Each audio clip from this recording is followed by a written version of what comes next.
नाम उच्चारण ही कर लेना व्यक्ति को पार लगा देता है। मात्र उच्चारण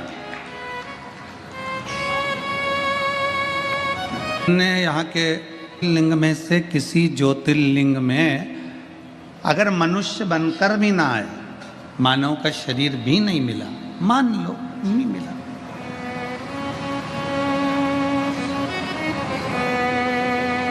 वैसे तो आप जितने काशी में कथा सुन रहे हो, गंगा जी के तट पर कथा सुन रहे हो और शिव महापुराण की कथा को श्रवण कर रहे हो, तो आपका और हमारा ये तो सील ठप्पा लग गया कि अगला जन्म नहीं होने वाला, बाबा के चरणों में जाने वाले हैं, ये फिक्स है।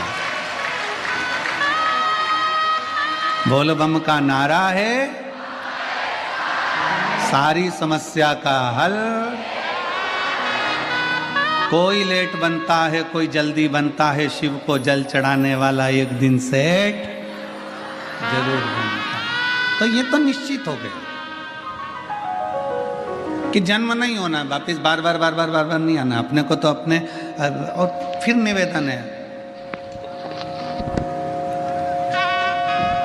अगर बैकुंठ जाएंगे तो वापिस आएंगे, नरक जाएंगे तो वापिस आएंगे, और कैलाश चले गए तो फिर आओगे नहीं। यहीं अपना घर है, बाबा की नगरी में अपना निवास है, तो ना कहीं जाना है ना कहीं आना है, यहीं पर सब आए, अपने को नहीं जाना।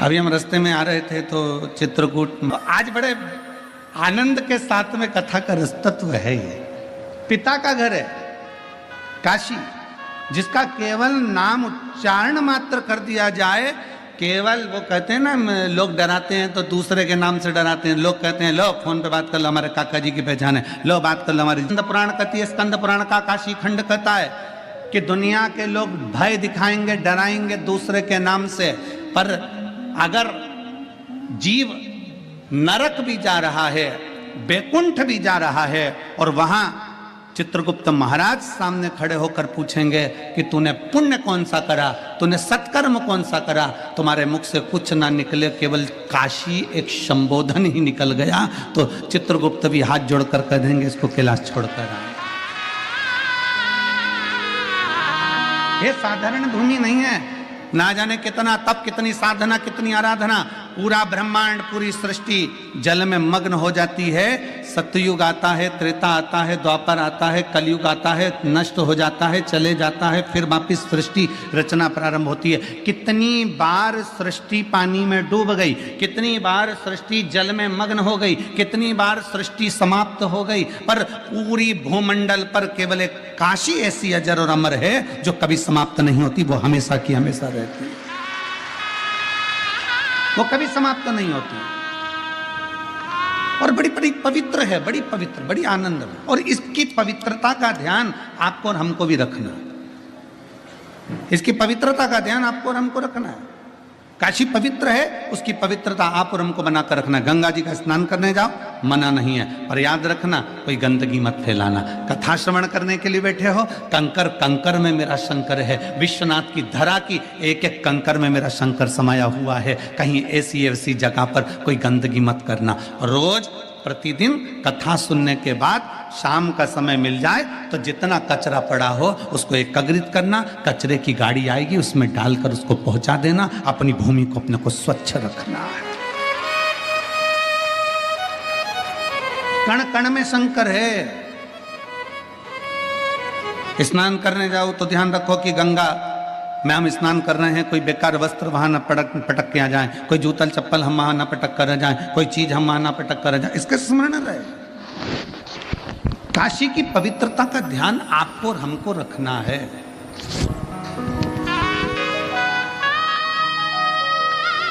और शंभु शरण मांगू घड़ी रे, दुख कारो दया करी दर्शन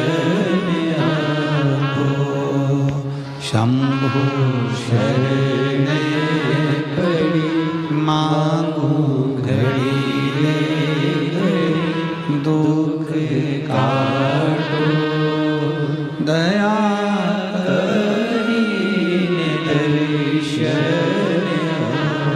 ये पवित्र भूमि का, पवित्रता का भाव का स्मरण हमको रखना। प्रतिदिन कथा छूटने के बाद में आपका नियम होना चाहिए कि मैं इस पवित्र धरा पर, कोई बिस्कुट का पैकेट पड़ा है, कोई छिलका पड़ा है, कोई केले का छिलका पड़ा है, कोई सामान पड़ा है, उसको इकट्ठा कर कर एक जगह रख दीजिए। पवित्रता का ध्यान रखें। हम बहुत कुछ नहीं कर सकते काशी में आकर,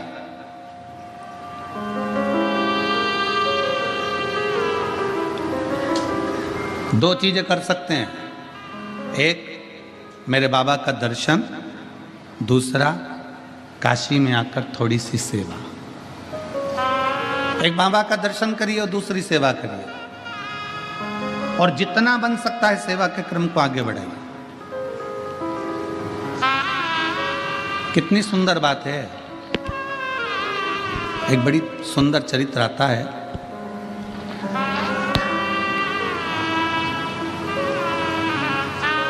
एक पुलोमा असुर है और उसकी एक बेटी है जिसका नाम सची है, जो इंद्रदेव के साथ में ब्याही है। सची असुर है, असुर प्रवृत्ति का है। और पुलोमा की धर्म पत्नी के गर्भ से, पुलोमा की धर्म पत्नी के गर्भ से कोई संतान का सुख नहीं था।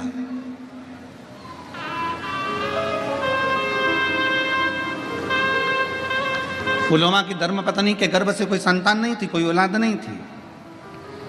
असुर है पुलोमा, असुर प्रवृत्ति का है पुलोमा, पर संतान का सुख नहीं था। अब उसको जब संतान की प्राप्ति नहीं हुई, बड़ा क्रोध में आ गया, बड़ा गुस्से में आ गया।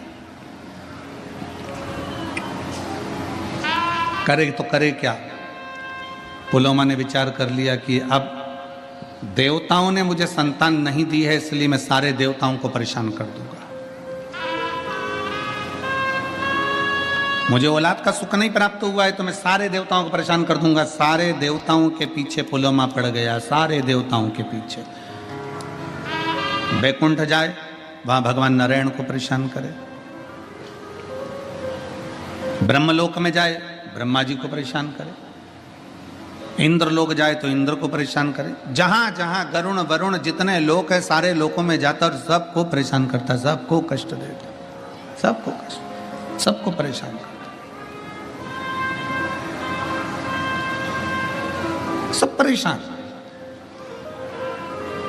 एक दिन पुलोमा की पत्नी ने पुलोमा से कहा कि एक बात बताओ कि तुम रोज रोज चले जाते हो और हाहाकार मचा हुआ है, सारी दुनिया में तुम्हारा हाहाकार चल रहा है, कहीं तुम सबको परेशान कर रहे हो। अब की बार मैं चाहती हूं कि जब तुम किसी देवता को परेशान करने के लिए जाओ, कष्ट देने के लिए जाओ, तो उस समय मैं आपके साथ चलूंगा।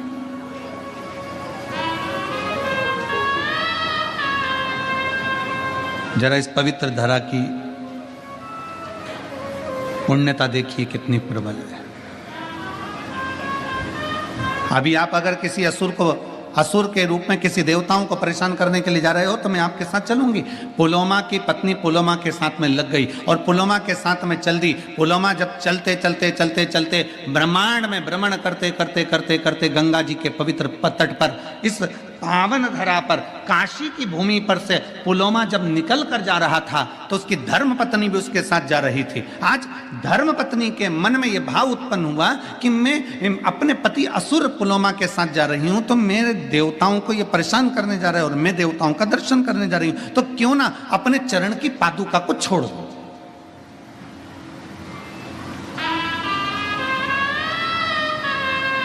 अपने चरण की पादुका को मैं त्याग दूं। कभी कभी आपके मन में भी ऐसा भाव जागृत होता है जब आप विश्वनाथ जी का दर्शन करने के लिए जाते हैं।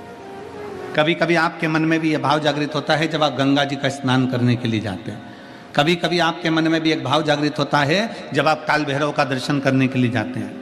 कभी कभी आपके मन में भी भाव उत्पन्न होता है जब भगवान मां अन्नपूर्णा का दर्शन करने के लिए जाते हैं। क्या करते हैं, अरे पास में मंदिर है ना, चप्पल कहाँ ले के जाऊंगी, मंदिर के दरवाजे पर छोड़ूंगी, यहाँ बात छोड़ूंगी, इससे अच्छा ये चप्पल में गाड़ी के अंदर छोड़ के चली जाऊं। बोलो जी हो, ए काशी वाली हो, सही है कि गलत है?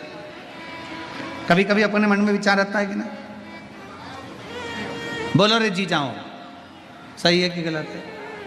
अच्छे जम के तो बोलो, तुम्हारी आवाज से ज्यादा तो जी की आवाज है। ठीक है, अपने मन में भाव आता है कि मंदिर पास में, चप्पल में गाड़ी में छोड़ दो।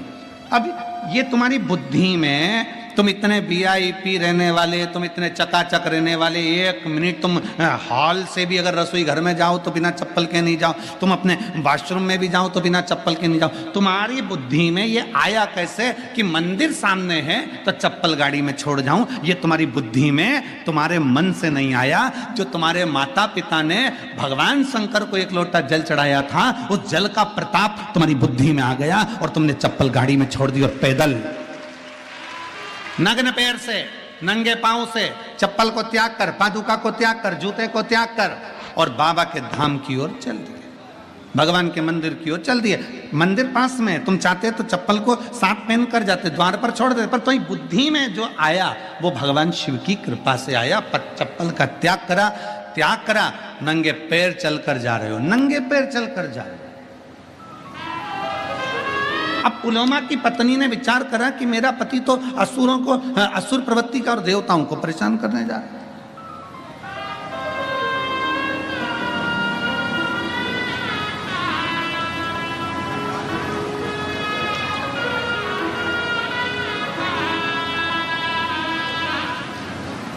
असुर जितने थे ना, इनकी जो धर्म पत्नियां थी ना, अपने पति का युद्ध देखना पसंद करती थी। रामचरितमानस में एक बड़ा सुंदर भाव आया। रामचरितमानस में रावण मर गया, मंदोदरी रो रही है। रावण मर गया, मंदोदरी रो रही है,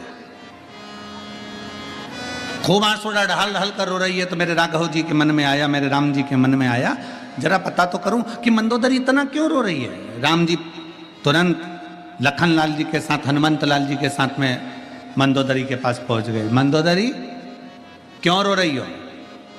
तुम्हारा पति मर गया इसलिए रो रही हो? मंदोदरी बोली नहीं, कर्म की गति है, भोगना तो है। मुझे मालूम था मेरा पति मरेगा।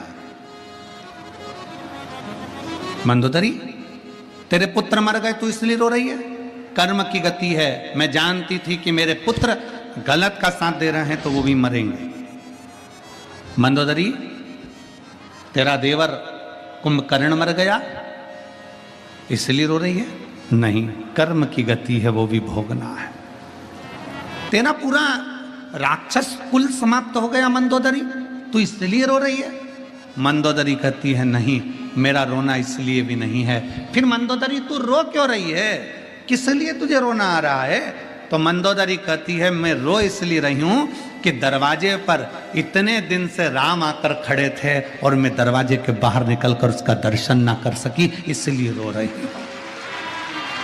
लंका के दरवाजे पर राम खड़े थे और मैं उसका दर्शन ना कर पाई। लंका के दरवाजे पर राम आकर खड़े थे और मैं उनका दर्शन ना कर पाई। तो भगवान राम ने कहा मंदोदरी, ये कोई अच्छी बात थोड़ी ना है कि किसी अच्छे कुल की स्त्री बाहर निकलकर दर्शन करने के लिए बाहर आए। नहीं स्वामी, अगर मैं मेरे पति से कहती कि मुझे युद्ध का दर्शन कराना है तो मेरे पति युद्ध का दर्शन कराते। मैं युद्ध देखने के लिए नहीं आती, केवल आपका दर्शन करने के लिए आती कि मेरे दरवाजे पर राम आए हैं तो उनका आदर कर लूं, सम्मान कर लूं, सत्कार कर लूं, उनका दर्शन कर लूं, उनका दर्शन कर लूं, बस उनको प्रणाम कर लूं। राम जी ने कहा मंदोदरी तुझे युद्ध देखने का इतना शौक है? नहीं, शौक नहीं है, केवल आपके दर्शन का शौक है। ठीक है मंदोदरी,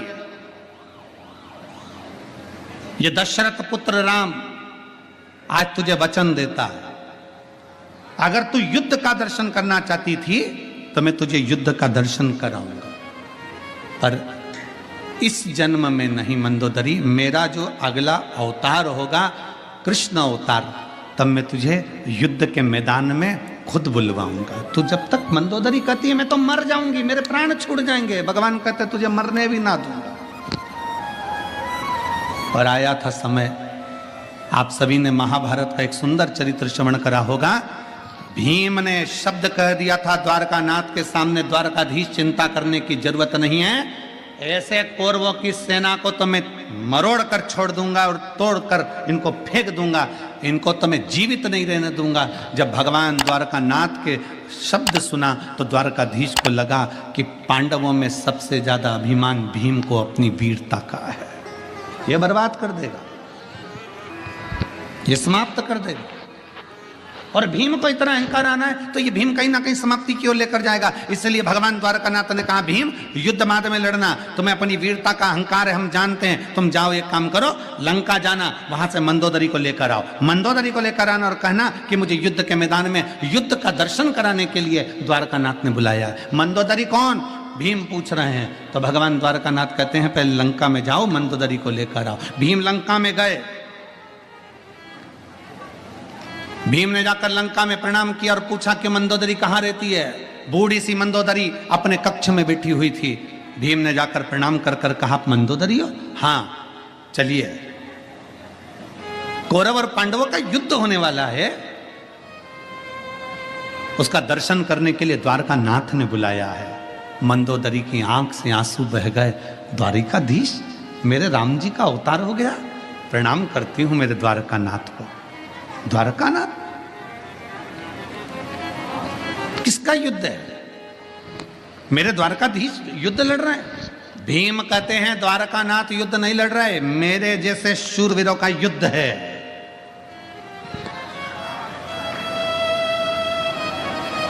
जो सुना मंदोदरी ने कहा ठीक है, आप पहले स्नान करो फिर अपन चलते हैं। भीम स्नान करने के लिए गए, भोजन करने के लिए मंदोदरी ने कहा कि तुम स्नान कर कर आओ, भोजन की तैयारी है, फिर अपन चलते हैं। भीम स्नान करने के लिए लंका के पीछे गए, तालाब में कूदे, कूदने पर भीम को तालाब में से निकलने में 3 दिन लग गए। जो भीम समुद्र की थाप आकर एक क्षण में बाहर आ जाता था, वो भीम को तालाब में से निकलने में 3 दिन लग गए। 3 दिन बाद भीम जब निकलकर मंदोदरी के पास आए, मंदोदरी ने पूछा भीम कहाँ रह गए थे, तुम इतनी देर में आ रहे हो, कहाँ रह गए थे, इतना समय लग गया तुमको? भीम कहते हैं मंदोदरी से मां समझ में नहीं आता, मैं समुद्र में कूदता था, था पाकर 1 सेकंड में बाहर आ जाता था, समुद्र में जाता था तो उसका छोर पाकर 1 सेकंड में आ जाता था, पर आज लंका में ना जाने ऐसा कौन सा तालाब है जिसमें मैं कूदा तो कूदने में मुझे 3 दिन में बाहर निकल कर आया हूं। मंदोदरी ने पूछा गए कहां थे नहाने? भीम कहते हैं लंका के पीछे। मंदोदरी कहती है वो तालाब नहीं था, मेरा देवर कुंभकर्ण मर गया था, उसके सिर की हड्डी पड़ी थी, उसमें पानी भरा गया था, उसमें नहाने में तुझे 3 दिन लग गए। मेरे देवर कुंभकर्ण के सिर की हड्डी में नहाने में तुझे 3 दिन लग गए। भीम, जिस देवर के सिर की हड्डी में स्नान करने में तुझे 3 दिन लग जाते हैं, सोच कि मेरा देवर वीर कितना होगा। और तू कहता है कि तेरे जैसे शूरवीरों का युद्ध देखने जाऊं? मंदोदरी ने हाथ जोड़कर द्वारकाधीश को प्रणाम किया और नमन कर कर अपने प्राणों को त्याग दिया। गई नहीं।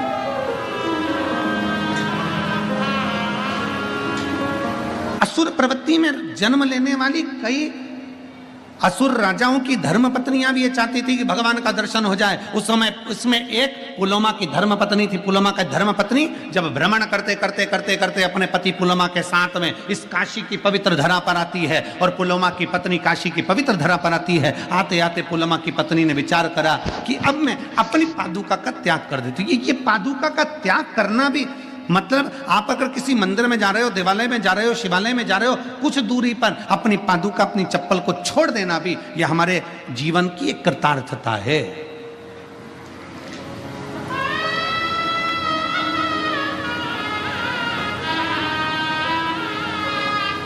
यह हमारा पुण्य कहीं प्रबल हुआ होता है, हमारे पुण्य की प्रबलता है,